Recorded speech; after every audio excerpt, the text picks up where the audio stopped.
एकता हमारे अस्तित्व को कायम रखती है और विभाजन हमें पतन की ओर ले जाता है। मैं हूं विनी आपके साथ और चलो आज कुछ अच्छा सुनते हैं। सुनाती हूं आपको श्याम बाबू की कहानी। श्याम बाबू वो जिन्होंने अपनी जीवन में कभी सिर्फ अपने बारे में नहीं सोचा। जब भी वो अपनी तरक्की के बारे में, अपने आगे बढ़ने के बारे में सोचते थे तो उनका मकसद होता था कि वो साथ साथ कुछ और लोगों को भी आगे ले जाएं। उनकी वजह से किसी और का भी भला होना चाहिए। और इसी तरह की अच्छी सोच के साथ अभी कुछ महीनों पहले ही श्याम बाबू ने कपड़ों का एक नया शोरूम खोला था। शोरूम खोला और उसके बाद ये पेंडेमिक, ये आपदा आ गई, व्यापार लगभग ठप हो गया। आज श्याम बाबू जब काम पे जाने के लिए तैयार हो रहे थे तो रोज की तरह उत्साहित नहीं थे, बल्कि चिंतित थे। उनसे तो ठीक से नाश्ता भी नहीं किया गया क्योंकि मन में बहुत सारे विचार चल रहे थे। घर से निकल रहे थे और मन ही मन सोच रहे थे कि हे ईश्वर, आज ही मुझे क्या करना पड़ रहा है। आज मैं जीवन में पहली बार किसी के पेट पर लात मारने जा रहा हूँ, लेकिन क्या करूं? मेरे तो खुद के ही खाने के लालू पड़ने की नौबत आ गई है। शोरूम खोला था, 4 बच्चों को काम पे रखा था, 2 लड़कियों को और 2 लड़कों को। अब जो दोनों लड़कियां हैं वो तो लेडीज सेक्शन देखती हैं। थोड़ा बहुत व्यापार जो आता है लेडीज सेक्शन से ही आता है, उनमें से तो किसी को नहीं निकाल सकता। और वो दोनों काफी गरीब भी हैं। बचा प्रीतम। प्रीतम तो उसके घर में इकलौता कमाने वाला है, अधेड़ उम्र का हो गया, अब उसे कौन काम देगा।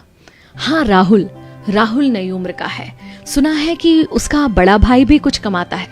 राहुल का काम शायद चल जाए और राहुल चपल है, स्मार्ट है, उसे शायद कहीं और काम भी मिल जाए। हाँ, ऐसा करता हूँ, आज राहुल का ही हिसाब करूंगा।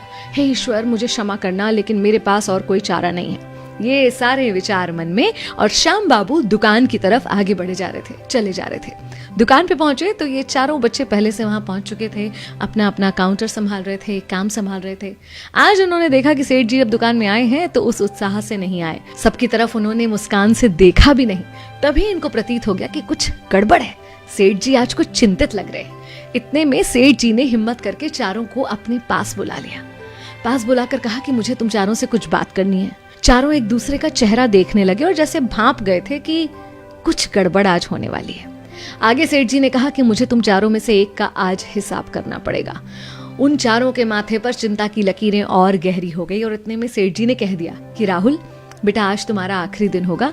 मुझे माफ करना, लेकिन काम धंधे व्यापार की स्थिति तुम जानते हो, इसलिए मुझे मजबूरन ये करना पड़ रहा है। राहुल जो चेहरे पे हमेशा उत्साह रखता था, आज बहुत उदास था और इतनी उदासी में भी उसने बस ठीक है अंकल इतना ही कहा। लेकिन ये सुनकर कि बाकी 3 की जॉब सुरक्षित है, बाकी 3 के चेहरे पर भी कोई खास खुशी नहीं थी। उनमें से एक लड़की तो लगभग कुछ कहते कहते रुक गई। तब श्याम बाबू ने कहा कि बेटा, कुछ कहना चाह रही हो? तो उसने कहा, हाँ अंकल, मैं राहुल के पड़ोस में रहती हूँ और कुछ ही दिनों पहले राहुल के बड़े भाई की भी नौकरी चली गई है। इसकी मम्मी भी बीमार रहती है, इसे काम से मत निकालिए अंकल।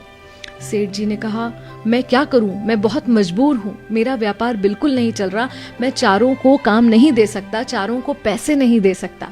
इतने में दूसरी लड़की ने कहा कि अंकल, क्या ये संभव है कि आप हम चारों को जो 12-12 हजार रुपए देते हैं उसकी जगह 9-9 हजार रुपए दें, लेकिन नौकरी चारों की बनी रहने दें।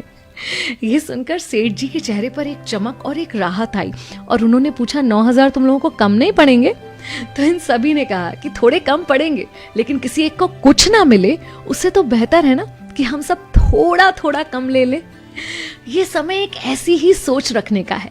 ये समय सिर्फ अपने स्वार्थ के बारे में सोचने का नहीं, बल्कि इस समाज, इस सोसाइटी के बारे में सोचने का है। ये मत सोचिए कि जो भी नफा, जो भी मुनाफा आ रहा है वो सब आपके पास आ जाए। बस इतना सोच के देखिए कि कोई इस आलम में भूखे पेट ना सो पाए।